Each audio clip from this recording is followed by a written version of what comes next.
Hi everyone, this is Jamie Leha, and today I am sharing a process video putting together a traveler's notebook page in my one little word traveler's notebook. I've mentioned before, but I'm following along with the one little word prompts in my one little word journal.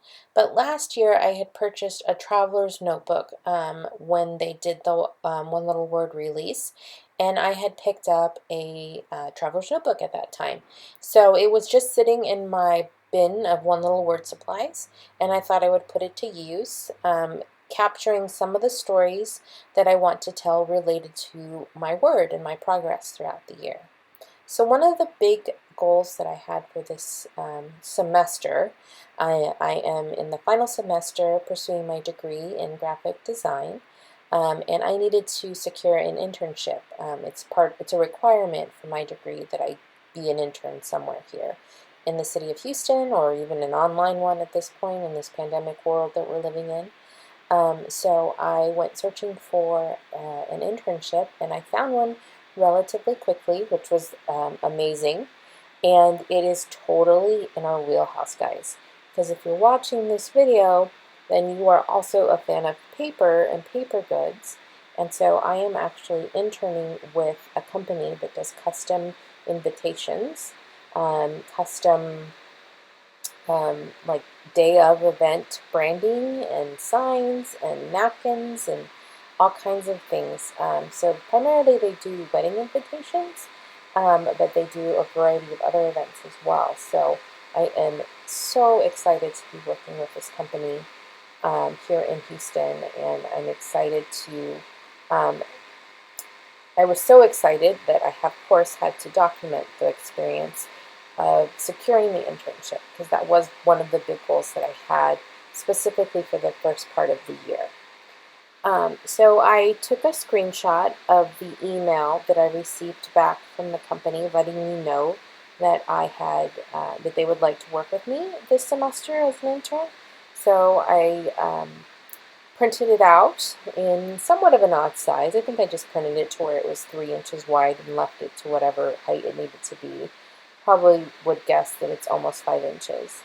And then I typed all of my journaling out in InDesign, and I printed it directly onto the background paper. This background paper is really old from LA Studio. I pulled it from my stash, and I just love the small pops of color, and I wanted to incorporate those same colors into the layout. So I went to my scrap bin and pulled out the variety of patterns that you see here.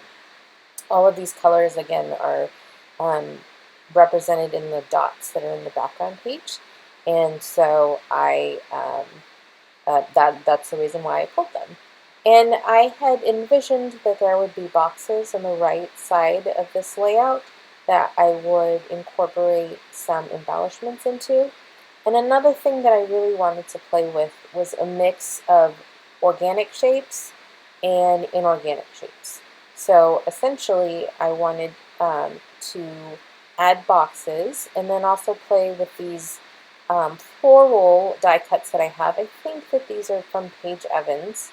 I had them in my stash. They were just kind of in a baggie, so I sadly don't have the exact manufacturer for these, but I'm pretty sure that they're Paige Evans for Pink Paisley.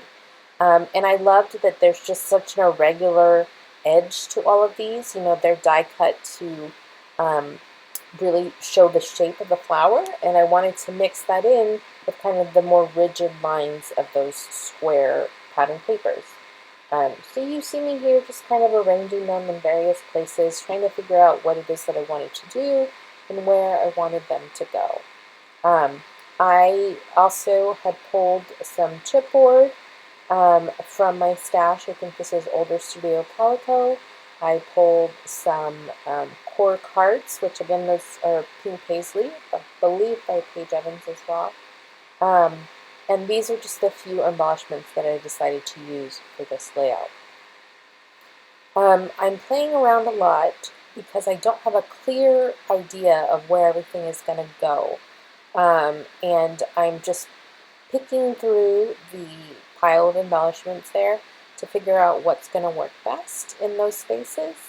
And once I decide that I like something, I just start adhering it down. Usually I leave things unadhered for a good long while, and then kind of toward the end of the process, knowing that I found something good, I'll adhere it. So in that bottom box, I added a floral, and you can really see the great shape to that flower off of that navy background. And then I added a leaf just to fill in more of that square. I wanted I wanted the shape, that organic shape, to kind of extend all the way to the edges. And then I added a chipboard piece there. I created embellishment cluster on the bottom of my photo since there was that white space there. And all of it kind of interacts with the paper word that I had stamped on the background using some magenta ink. I did that first, as you saw several minutes ago, and I've just been building off of it since.